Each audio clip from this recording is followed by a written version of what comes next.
So hello everyone, কেমন আছো সবাই? তো আজকে ভিডিও শুরু করার সবার প্রথমেই জানাই দুর্গাপূজার বিশেষ বিশেষ অভিনন্দন ও শুভেচ্ছা। সকলকে জানাই দুর্গাপূজার আন্তরিক শুভেচ্ছা। এই ভিডিওটা আমি দুর্গাপূজার সময় করেছি, কিন্তু এটা ছাড়তে আমার কিছুদিন লেগে গেছে, কারণ আমি এটাকে এডিট করতে লেগে গেছে সময়, তাই আমি দুর্গাপূজার পরেই ছাড়ছি।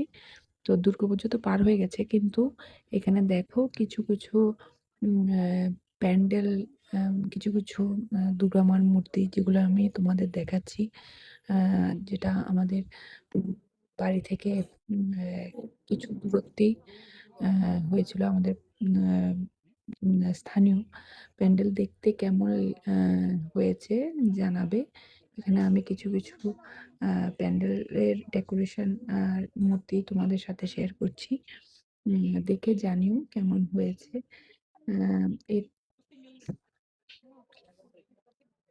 তোমরা দেখো মূর্তিগুলো কেমন হয়েছে। এখানে এই প্যান্ডেলটার মূর্তিটা সবচেয়ে বড় পুজো আমাদের স্থানীয় বলতে পারো, লোকাল যে পুজো, এটা সবচেয়ে বড়।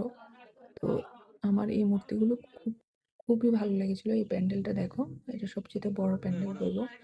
তারপর আরেকটা দেখাচ্ছি, এটা দেখো, এটাও মূর্তি সুন্দরই হয়েছে, সুন্দরই লেগেছে আমার কাছে।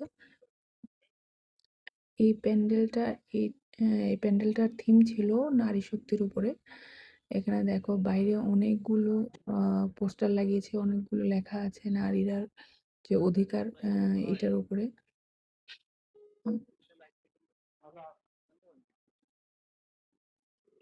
দেখো, দেখতেই পাচ্ছ এখানে।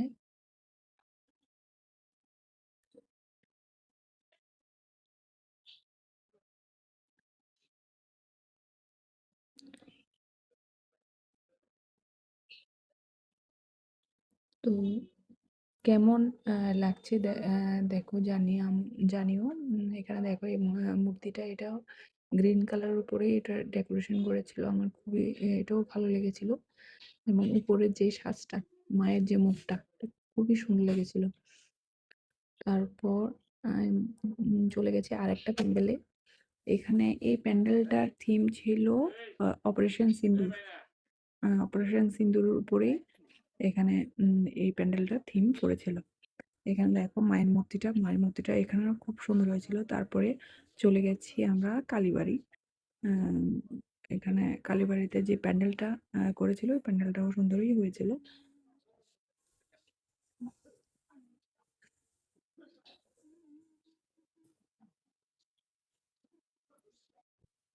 তো আজকের জন্য এতটুকুই। আমার ভিডিও যদি তোমাদের কাছে ভালো লাগে, প্লিজ লাইক, কমেন্ট এবং সাবস্ক্রাইব করে দিও। আজকের জন্য টাটা।